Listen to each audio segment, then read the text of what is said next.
God damn it. All right, now I'm back. I had to fix my mic because I'm a retard. Let me get this up and rolling. I look a little dark on the screen there. All right, now I'm live. All right. Ugh, I'm gonna get situated. Ugh. I'm gonna post this. Let people know that I am live. Copy and Facebook.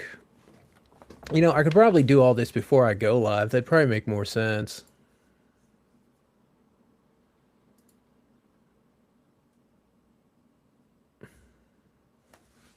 I guess I gotta type I'm live.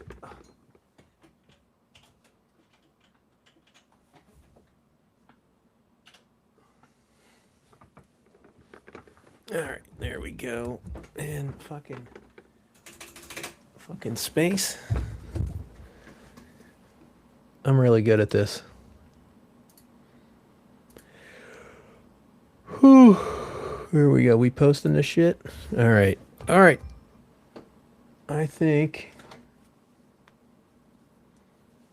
Let me turn this shit down.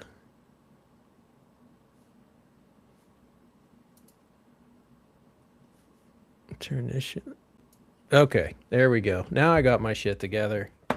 All right. Yeah, I had a little bit of time to kill, so I figured I'd do a live, see what's up, see how people's breeding's going. Curious to see what's going on. Dealing with a little bit of drama with that Marcus fake account guy. You know, one of the things that's irritating about, I don't mind getting trolled. I honestly don't. It doesn't really bother me much. But I just don't like it when people kind of come at you and they make an argument, but then they never like want to talk about their argument. They just want to either keep going in circles or they just want to, you know, try to come at you with another thing, you know, another topic. And it is kind of annoying because, you know, I made a post about this clutch I'm doing with selectively breeding with Indo Caramel, Sunfire, and Tiger, and this in the Yellowhead trait, which I think honestly works like a simple recessive ontogenetic onto. I can't even say that word. Ontogenetic. I'm sure I'm saying that wrong. Color change that happens in early subadulthood and retics. I really think that's what it is. And, you know, I've been working with that gene. I've been working with yellowheads for, I think, 15 years. And, you know, there is, you know, a funny thing is there are some granite backs from a yellowhead breeding I did. I should try to track some of those down because I don't know why I didn't keep those. I bred an anthrax to a yellowhead. So there is some uh, basically double head anthrax yellowheads out there. I think I know where one female still at, so maybe I should try to get one of them back and start working that. But you know, it's just crazy to, you know, try to put that information out there.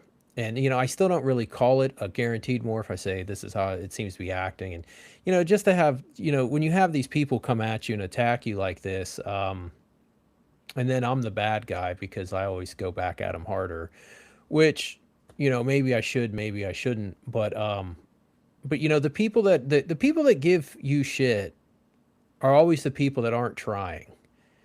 You know what I mean? It's like whoever this person is, this Marcus person, they've probably done little to no selective breeding. They've probably done little to no research.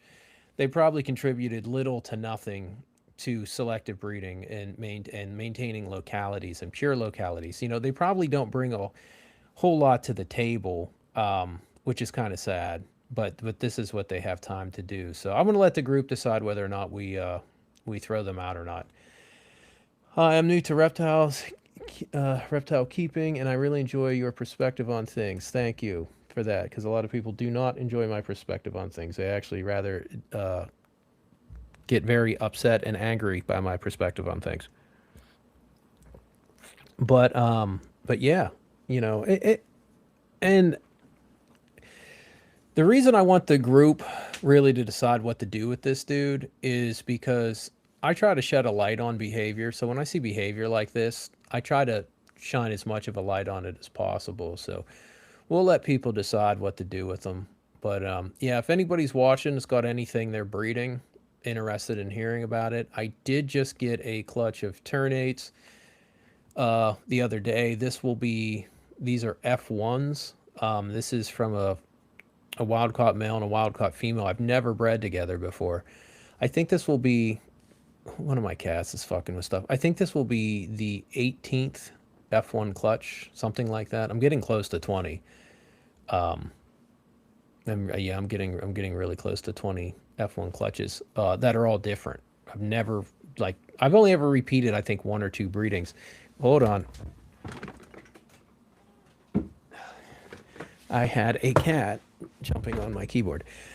So, and I'm doing that. I'm trying to get a back pattern structure that we can use for pecan, Aztec, ocelot, tiger. What the hell else can I use that for? It also, basically, I'm trying to create a back pattern that has back diamonds that are got it either barely touching or aren't touching at all. I'm trying to create some separation in the back diamonds to give some space because of how things kind of work with striping. It can become really easy to end up with striped out animals, especially how a lot of morphs kind of act when you put them with any kind of back pattern that's got back diamonds that are pretty close to each other. So hopefully that produces the results that I want it to. I know it will produce some animals that look like that. I'm hoping that the majority of the clutch, if not the whole clutch, comes out. But asking for the whole clutch to come out the way I want is a bit much. So I doubt I'll get an entire clutch that just looks the exact way I want it to. Because I don't know, maybe I will. Maybe I'll get super lucky. So, but if anybody's on here, hit some comments. I don't know if I can add. I don't know if I can add somebody mid live stream or not. I wanted to start doing that, just allow people to come in, but I don't even know how to. I don't even know how to do that. I need to figure out how to do shit before I go live. But yeah, definitely want to hear what people got going on with their breedings. So give people a minute here. Let me see.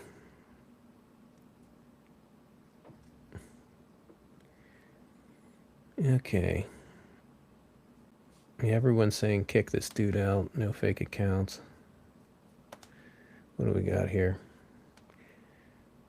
What I need to do is I need to figure out how to send this Marcus Chase guy a link to come on, and since he wants to talk to me so much, I should just send him a link and he can come on and he can explain to me his theories on the yellowhead trait. Which I'm sure he's watching. There's only 6 people on here. I'm sure he's 5 of them. So, but yeah, dude, somebody has to be on here that's breeding. I want to hear what people got going. Is there really nobody? One of the 6 people watching has to be breeding. 1 second, I need to yell at my cat.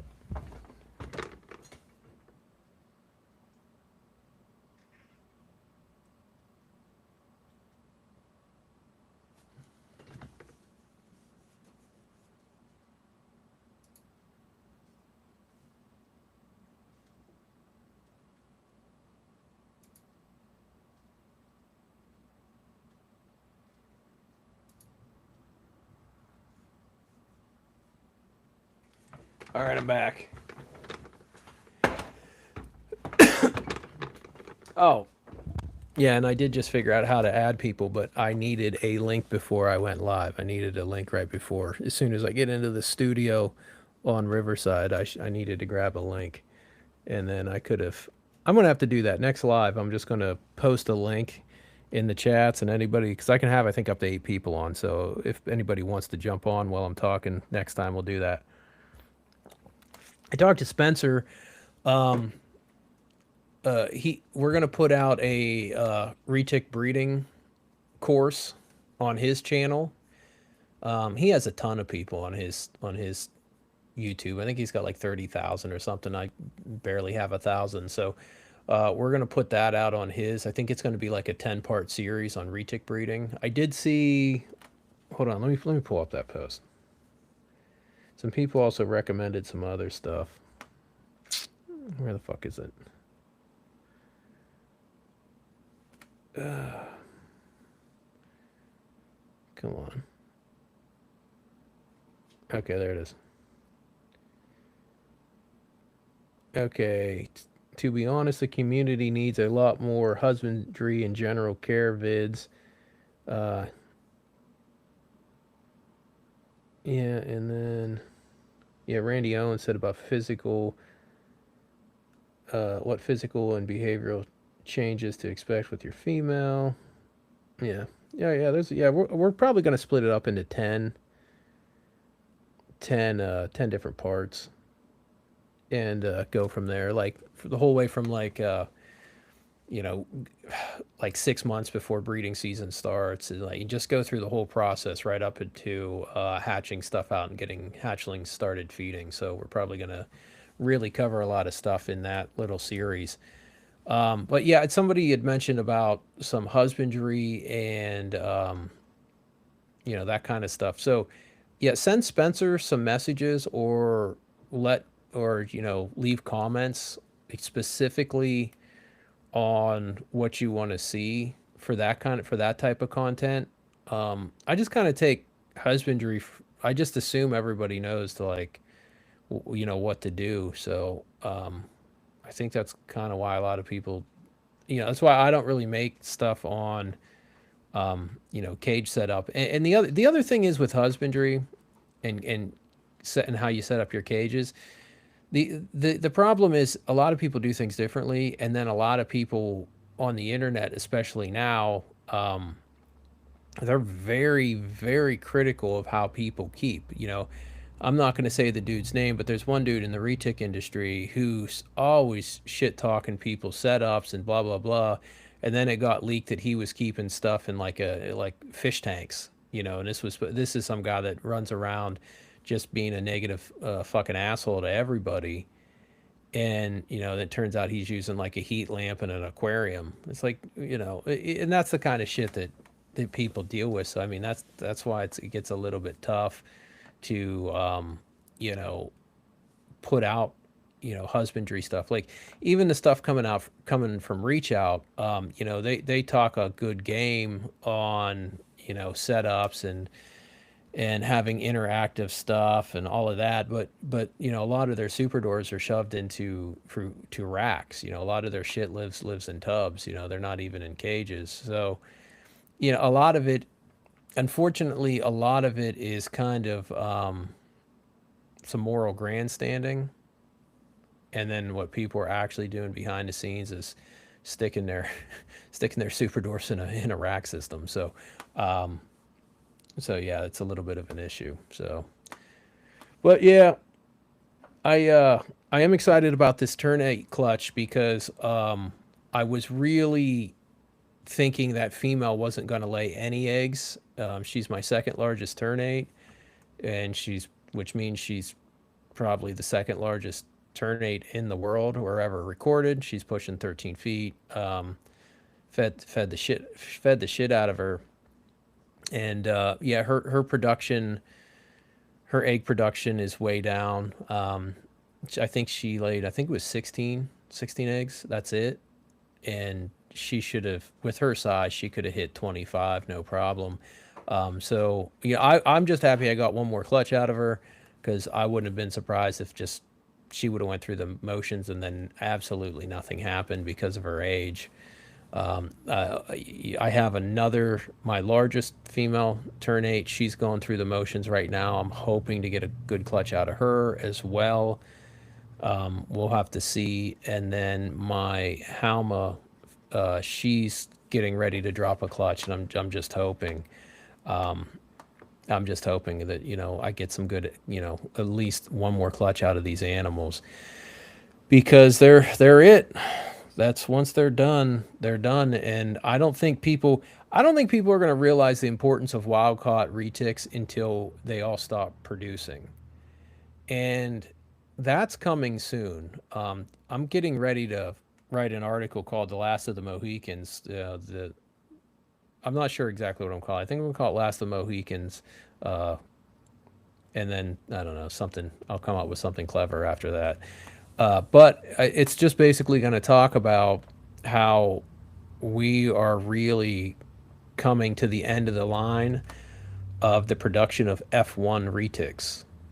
You know, and that's crazy to think about that we're just getting to the point that there's just, you know, sooner or later the last good F1 clutch of retics will be laid, and then that's it, you know. Yeah, I'm sure there'll be wild caught males that are still breeding that you can run to morphs, but you know, for making like true F1 pures, it's we're running out of time, man, because the last the last wild caughts to come in, at least legally, they are at least 11 years old now, and that's if they came in basically right out the egg. So most of the stuff here is at minimal 11 years old, and a lot of it's more into that uh, 15. Some of the stuff's 20. um, you know, I know people say, I've heard people say that the retic can just keep laying eggs and keep laying eggs, and that's not really the case. I mean, if you ask anybody that's been doing this long enough, you'll know that they that they definitely start slowing down and then they just stop. And if you breed your retics every season, you really don't get that many clutches out of them. Every once in a while, there's a handful of snakes that can just keep going every season, but for most of them, they'll just they'll just burn out and then they stop production altogether. So, I mean that's the big thing I do recommend is, you know, if you want to make 5 clutches a year, then you need to have 10 females so you can alternate, you know, 5 females one year, 5 females the next year, and you'll get so many more eggs out of a female breeding that way than if you try to run them 3 4 years in a row. You know, because a lot of times, you know, and people aren't going to tell you this, but they'll just like after three or four times right in a row, like they're just done. You know, their first clutch usually isn't their biggest. Usually their second clutch is, sometimes their third clutch, but if once you hit that fourth clutch, man, there's a lot of times it just burns them out and they're done. Get your ass down.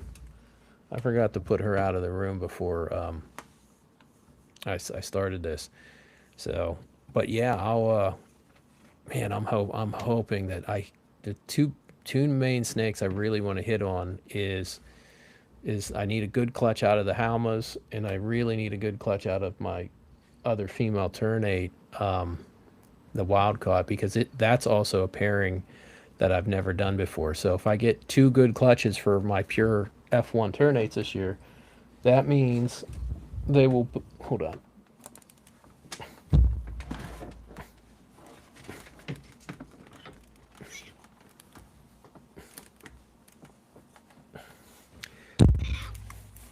Yeah, yeah, that means they will both be new lines of F1s, and yeah, like I said, the clutch I just got the other day is actually from this pair I've never put together before, and I'm really trying to make back diamonds that have some decent separation.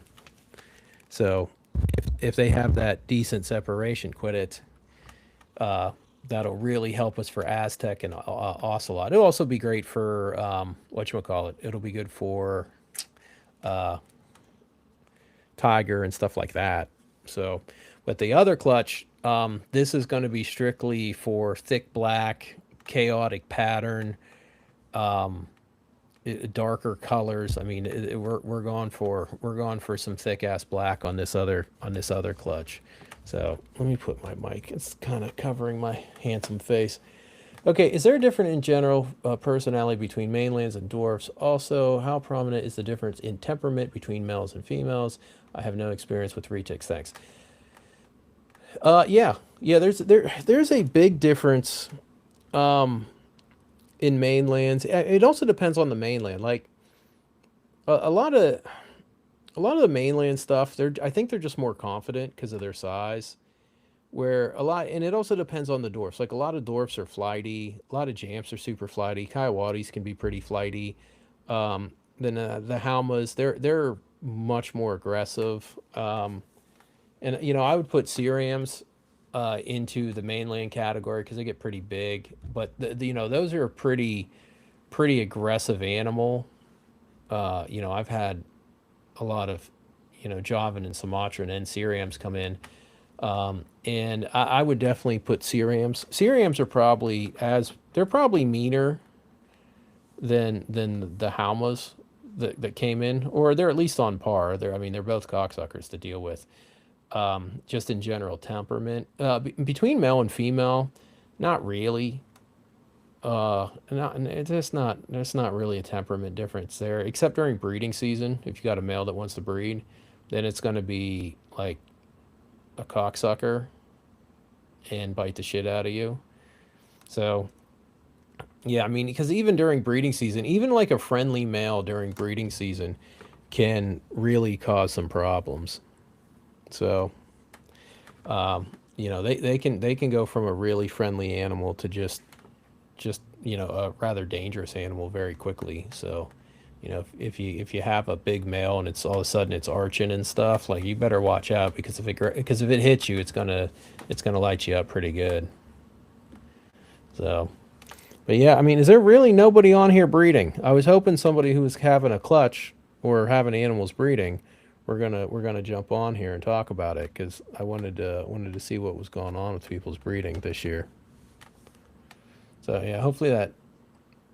Yeah, and super dwarfs. Yeah, super dwarfs can be pretty shitty too, to be honest.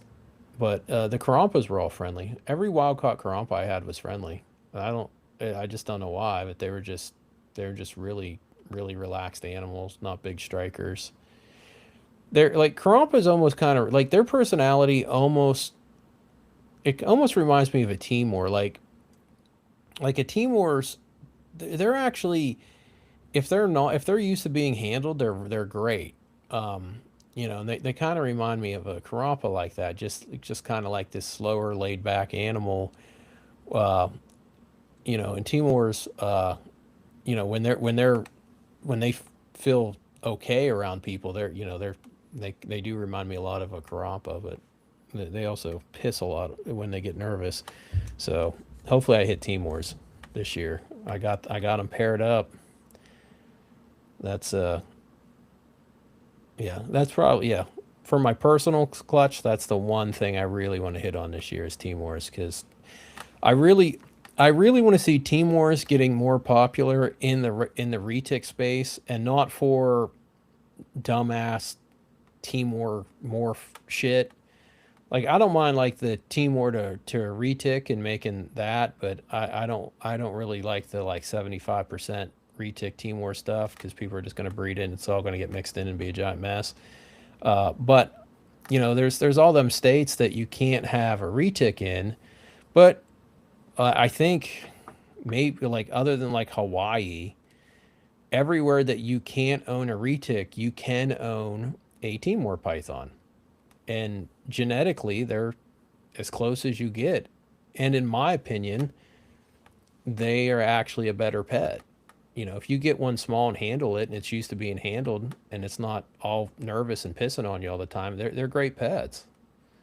So I really hope to see them get more popular. It's just us breeders suck at breeding them, and we need to get better at it. My pair have bred I think the last 2 or 3 seasons, and I haven't gotten a clutch. So I'm hoping this year is the year that they breed and actually give me a clutch. So I'm also hoping to hit on my Halmahara scrub pythons.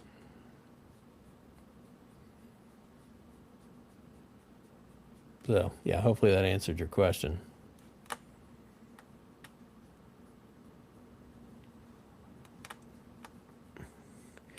What is? Oh, the Super Malukus. They are, I think, halfway through incubation now. So those are going to be the first 2026 that I have available, and there's probably only going to be about four available because the clutch is small. It's only eight.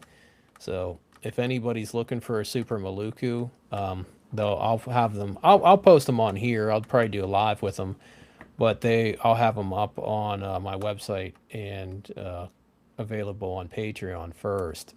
So I should post a link to my Patreon, but I don't. That would be a pain in the ass, so I'm not going to try. And the Super Maluku stuff, like all the locality to locality cross stuff, I think that's going to really show itself as being really important to be able to get multiple localities uh, coming from one side into the Super stuff. Um, and a lot of other Super morph crosses, they already have some Jamp and some other shit in them. So, having a Super Maluku or having a Faluku or something like that, or the Saleatoas, the Filatoas, that kind of shit, I think is going to be, I think that one, I think it's going to hold price, and two, I think it's going to really show its value in terms of production. I think, this year will be the year I think people start actually breeding the Super Malukus. So I'm not doing any super like, oh, I'm making a clutch of Super Malukus, but I'm not breeding a Super Maluku to anything. So I know other breeders are breeding Super Malukus to stuff. I think Rob at Island Morse has one. I think Brian, I think he has Brian Carlson. I think he has. Is he doing a clutch? I know he has one. I can't remember. I thought he was, but I'm not 100%.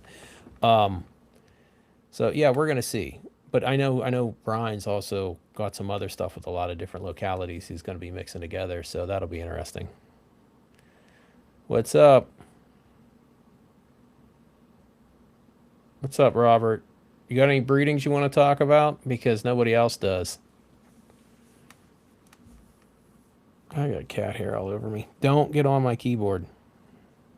Don't get on my keyboard. Where's Mason at? Mason's got some clutches coming. He could come on here and talk. Oh, god damn it. What did I say? Ugh. What is this?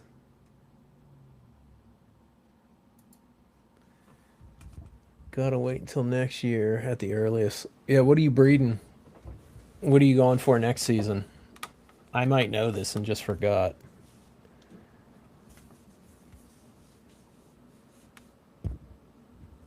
I don't know why my mic sounds funny today. Let me see here.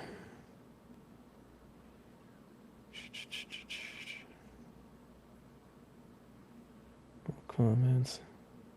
Yeah, so far I'm checking on this Marcus Chase situation. So far everybody's voting to kick him out. So I think that's what we're gonna do. I'll let him get his 15 minutes of fame here. We'll let him get some. We'll let everybody. We'll give him the attention he wants.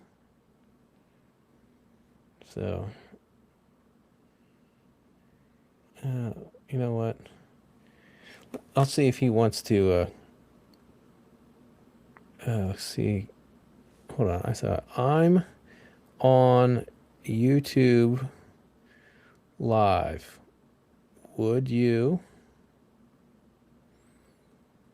like to come on? We'll see if he wants to come on.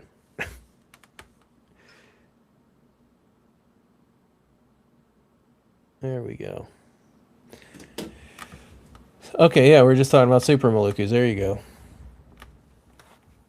Yeah, and I think that'll be interesting too to see, you know, because we've seen a lot of super dwarf morph crosses, but we haven't seen a lot of super dwarf morph crosses that um, have virtually no mainland blood in it.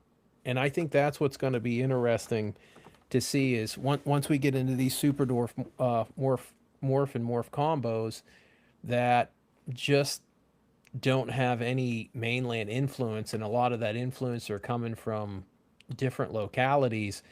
I think we're going to start to see a lot of different and unique looks. Is your what kind of back pattern is your uh, uh, Kalatoa Jamp Tigers like? What kind of back pattern do you got on that? And what kind of back pattern is on your Super Maluku? Because I can't, off the top of my head, I don't remember what kind of back pattern it's got. Yeah, I don't think he'll come on either. But if he does, I'll start a new live stream. You know, so I'll start a new because, and in one of the comments, the person made a mistake and said that oh, what the hell did they say? Hold on, I'll read it. And this is the problem when people want to argue with me about stuff. They say stuff that doesn't make any sense, and it's like, and I to be honest, I don't like that kind of misinformation getting put out there because we don't really need it. Hold on.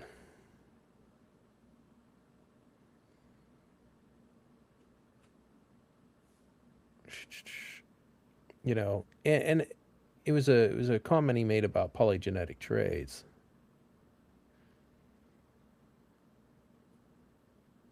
Hold on, where's it at?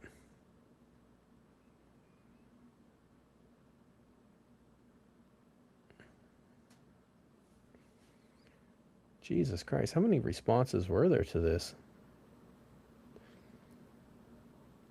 Holy hell. He said the definition of polygenic inheritance is unpredictability. Mendelian genetics is predictable. Maybe you are confused with the definition of a morph. No, and this is the problem when you want to come on here and talk shit and start an argument with people. You say polygenic inheritance. The definition of polygenic inheritance is unpredictability. The look it up. That is not the definition of polygenic inheritance. The definition of polygenic inheritance is coming from more than one gene. It's a little broader than that because I think it also gets into potential epigenetic factors because it kind of becomes like a blanket term for basically more than one factor. So that's actually the definition of it, and anybody can look it up. But it's that kind of stuff. It's like when somebody wants to come on and argue, that's fine. And I don't mind having a debate on genetics or potential morphs. But why come on and just make up something about polygenic inheritance that's completely wrong? That's the thing I don't get. Um, I just don't get this behavior. I honestly don't get. I'll answer those questions. I'll get back to you guys in a second. I honestly don't understand this person's motivation to do this. It's like I don't know if this is Brian Watkins or if this is one of the many anti-Rodney people, but it's like, dude, if you want to debate me on this, then just debate me on it. You don't need to make a fake. Anybody's welcome in Next Gen Retics, by the way. So anybody, is welcome. So yeah. Yeah, and he said something here. Have you ever used Google search? Try polygenic inheritance, then try searching Mendelian inheritance. Now compare the two. See, that's the thing. Now, this is somebody trying to make a weird argument to be right. If anybody wants to look up polygenic inheritance, Google search it. It's what it means. Poly means more than one. It means multiple. Like I don't. It means coming from a. It doesn't mean undefined, unknowing, indeterminate. Like what? Like how?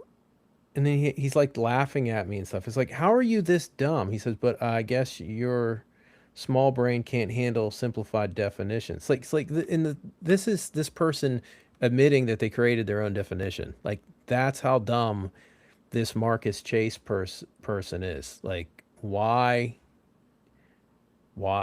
So I gotta pick something up, and then I'll get back to this.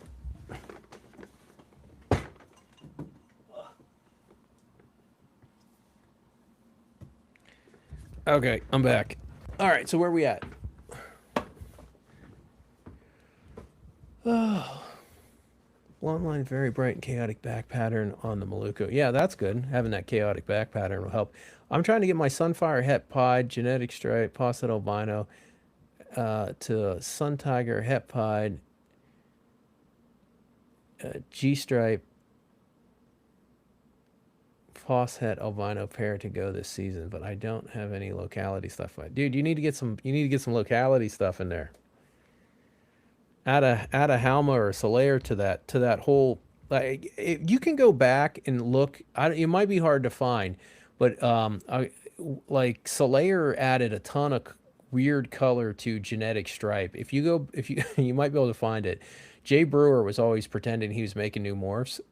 He had like the cheetah, the lemon drop, and my favorite one was called. He called it Midnight Aurora, and all it was a G stripe that had a bunch of Solaire blood in it. And take if you can find that and take a look at it. It's actually really interesting, a really interesting snake. Because I had one that was produced by Jeff Wilson, and it basically had like gunmetal blue sides. It was noticeably darker. It was really interesting.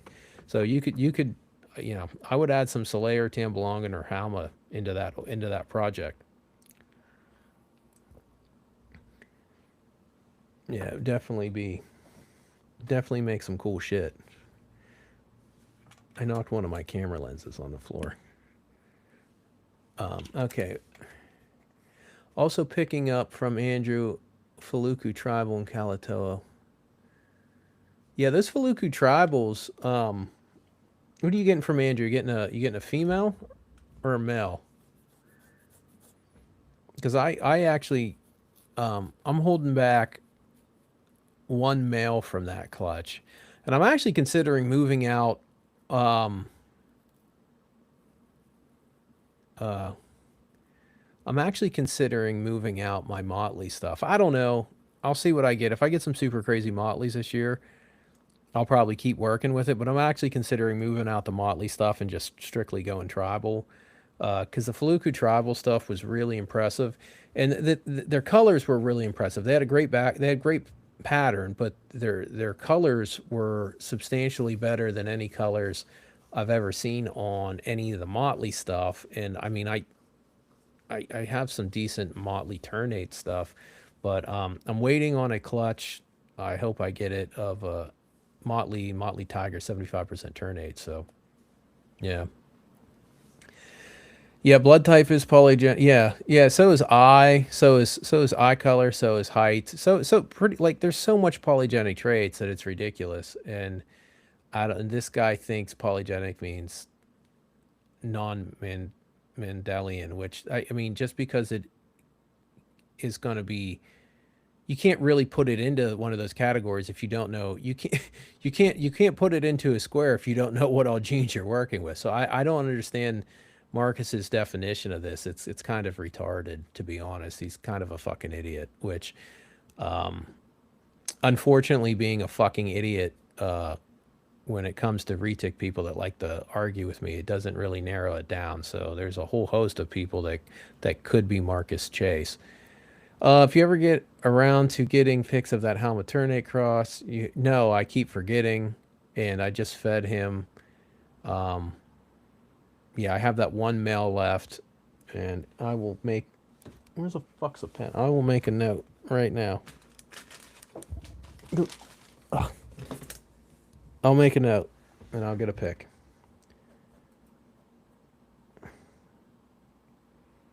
A cross. Okay.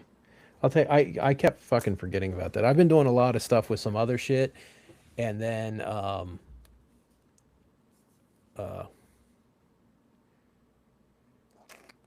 and I just keep forgetting to take pictures. I was supposed to get pictures of somebody, some Halmas, and I forgot all about it until just now. Uh, yeah, yeah. Well, you're not going to be disappointed in the Faluku tribal stuff, um, because of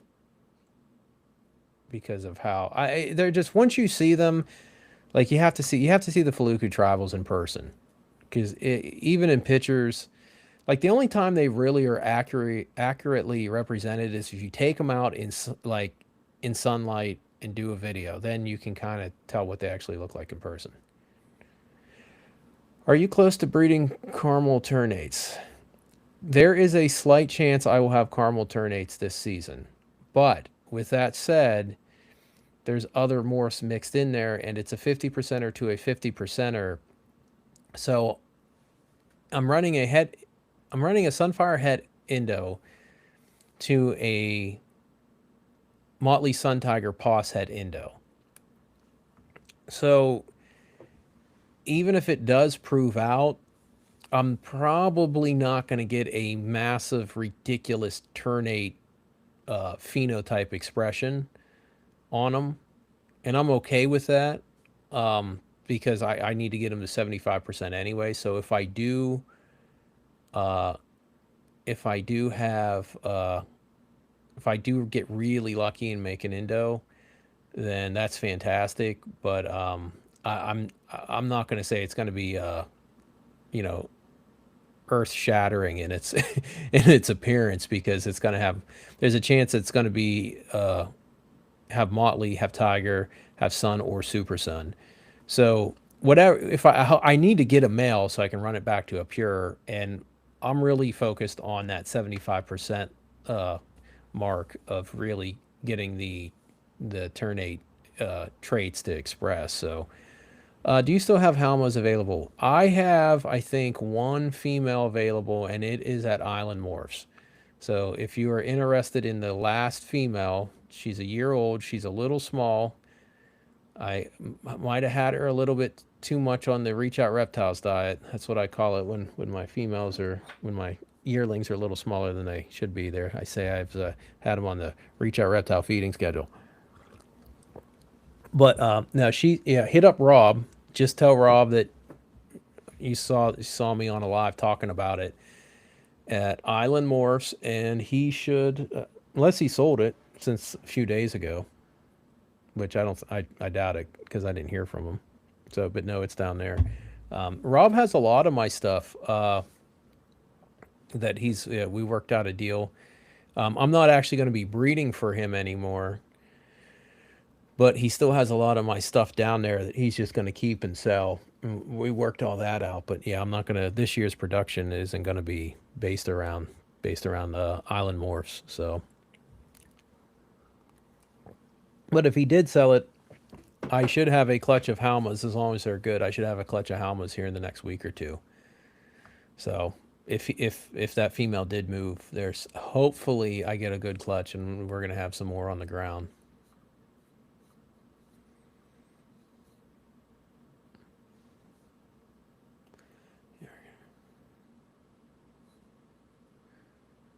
Okay, where are we at here? Yeah, I think Aubrey did a cool Halma breeding. What did he? I think he bred like an orange glow or an Indo ocelot to a Halma. So that should be pretty interesting. Kind of excited to see the outcome of that. Because I think Halma will change the silver color on Ocelot to more of a gunmetal blue, and then the Halma will also create some thicker black. So I think those have a chance to make some really standout Ocelots, which is good because Ocelots are starting to look really shitty, like really shitty, which is unfortunate. But that's kind of what happens, though. I mean, it's, if you're not constantly trying to make stuff look better, they're just going to start look it's going to start looking worse. It's just how this. Unfortunately, this is just how it works.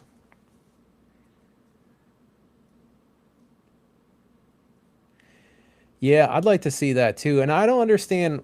Like, there's all these Halma breedings that need done, and eventually, I'm just gonna fucking cave and start doing them. You know, because I said I wasn't gonna do any of this Halma shit because I got so many other projects. But eventually, I'm gonna cave and do it. Like it's. I said I wasn't gonna breed Superdwarfs anymore, and I got three of Andrew Superdwarfs up here. So I'll end up just caving and doing Golden Childs, doing something like a Golden Child to Halma. I think maybe right out the gate, do somebody needs to do like a GC Motley to Halma. Just come out swinging. A long time ago in Indo, they produced some Halma tigers, and that was a long time ago, and they were really nice. They were really nice. They weren't like super classic pattern or anything, but their black was so thick it was ridiculous. If you type in like Halmahara tiger or something, you might be able to find the video on YouTube. It's old too. It's at least 10 years old. They did it a long last time ago.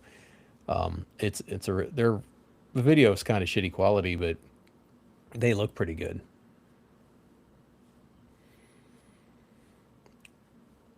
Yeah, yeah, and that's yeah. It'll be kind of hard to, on the selective breeding side of the finding of the right GC. I don't even know if you can. I mean, that's why I think maybe just go with the Molly GC right out the gate.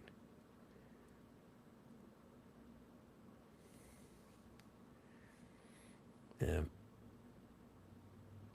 yeah. I have a uh, Mocha Motley GC, which is pretty unimpressive. So maybe I'll run that to a Halma next year. I got to run that to a turn 8, but I also have this potential. I got this yellowhead that kind of also looks like that citrus morph. Because I want to put the yellowhead gene into Mocha. So, and basically, I got to breed out the Motley NGC from it, which is kind of crazy that I got to breed that out. Um, so, I actually I could actually next season do Motley, Helma Motley GCs. So maybe I'll try that. I don't know. I'd rather somebody else do it because man, I just don't want to start that. I don't want to start another project because, you know, eventually I gotta put Indo into Halma. Eventually I got to do that. I have this one male F1 Halma that has like it doesn't have Sunfire colors, but it has like a Sunfire pattern structure, crazy, uh, crazy side banding, and the saturation for anything albino with him would be off the charts. And even something like, if I could get the colors light enough with his pattern structure, even in Mocha, that would probably be pretty good. I'd really like to see Mocha with Halma blood. I wonder what the yeah, that's the thing. It's like I'm not sure. Halma blood with Mocha, it might actually turn the side colors from like that dark gunmetal blue to almost like a blue, like a silverish blue. So that could be neat.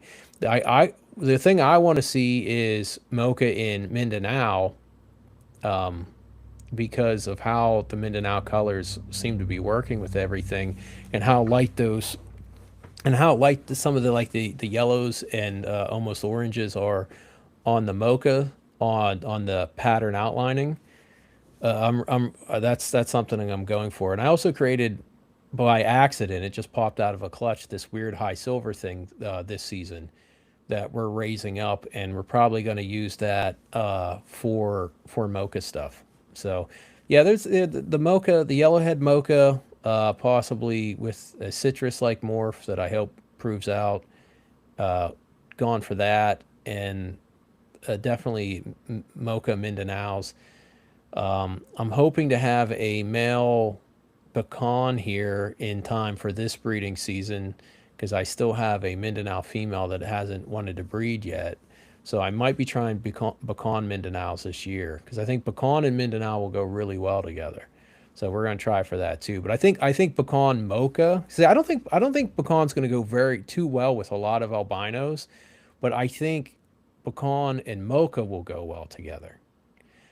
And I also think like pecan emeraldo will go very well together too. So that's a whole project that I'm trying to get going also.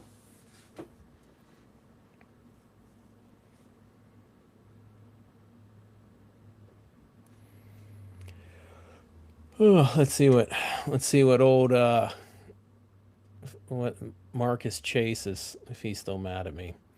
Dude, I honestly this really sounds like I don't want to say it's Brian, but it's definitely somebody who doesn't understand genetics. Definitely doesn't understand genetics. And is like this is like kind of like selective hearing, like selective comprehension of definition. So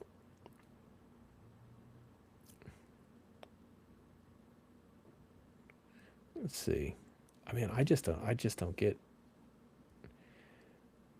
I don't understand I don't understand why these people's make fake accounts to try to argue with me. It's like I will argue with you. You don't need a fake account to argue with me.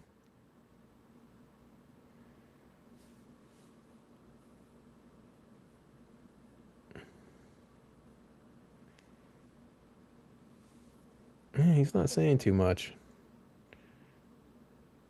I kind of want this dude just to leave on his own,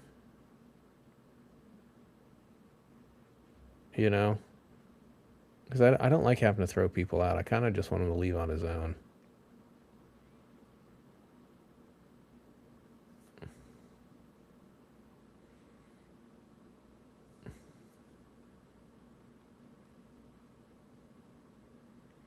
Yeah, there's a dude in here suggesting that he's Brian Watkins, which I don't know if he is or not. I don't really care if he is. Brian can come join the group if he wants to join the group. I don't care. He doesn't need a fake account. Okay, where are we at? I love the Sumatran mochas that Jakub. Yeah, yeah. Jakub stuff is really nice. There's another dude over there somewhere that has probably the nicest mocha there is, and yeah, it's just great looking.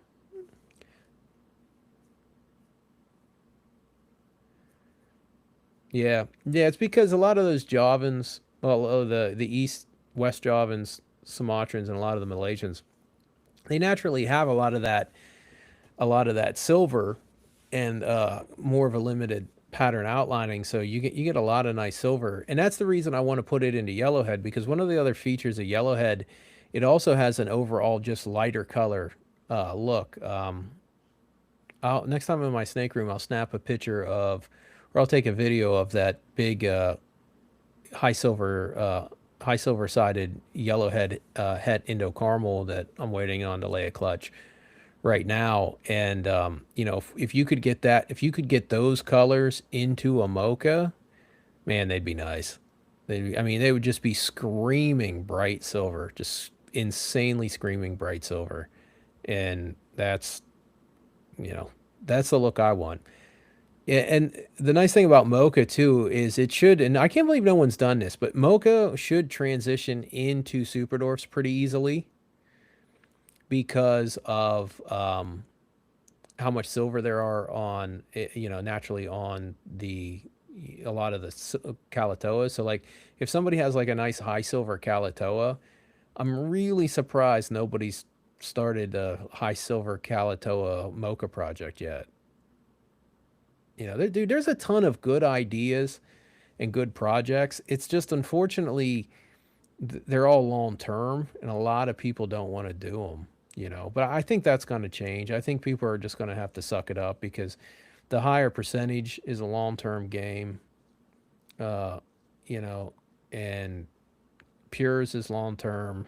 Selective breeding is long term. It's all long term. So I think people are just more and more uh, accepting of the idea that if they want to make nice shit, it's going to take take a long time, and they're going to have to put the years in. If you're going to put the years in, then start some new projects to come out with your own shit. You know, and starting your own shit too, man. It's going to allow. It also allows you to start develop like, a look to your lines. You know, so people when they see something, they can pick out what's yours. And that's kind of like that's basically like a personal branding of your retics when people can start looking at shit and being like, oh, that's so and so's line. I can tell by the color. I can tell by the pattern. So yeah, get those long term projects started.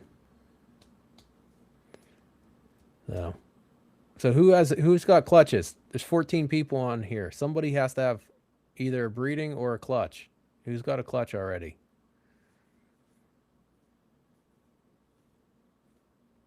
I've already had two bad clutches for the year. And was it two?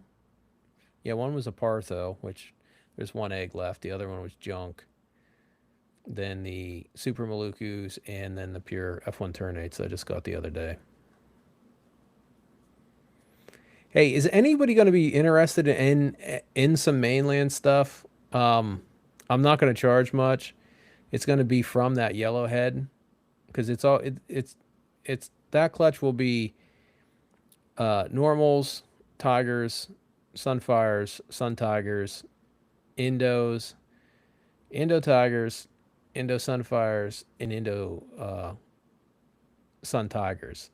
I'm probably gonna hold back a lot of the normals to let them color up to see what kind of ratio of yellowheads, if I get any, which I should, as long as that male's carrying the gene. But I need to see how they color up. And then I got to pick out a couple sun tigers. But I'm going to be letting the rest of the clutch go. So these should be, for color wise, these should be the nicest Indo tigers and Indo sun tigers that we've seen. They should be pretty nice. So if anybody wants any of that stuff, let me know. I'm not gonna charge much. I mean, I think what are they? They're gonna be 18 some percent Noda Howline Bali, so it's not like there's a whole bunch of locality in there. They will have some of that. They are related to the original wild caught albino, which is I think it was from Laos or somewhere. I have to look that up. So it does have some of that. It does have some of that bloodline in it, and the Noda How. So I mean, they got some decent stuff.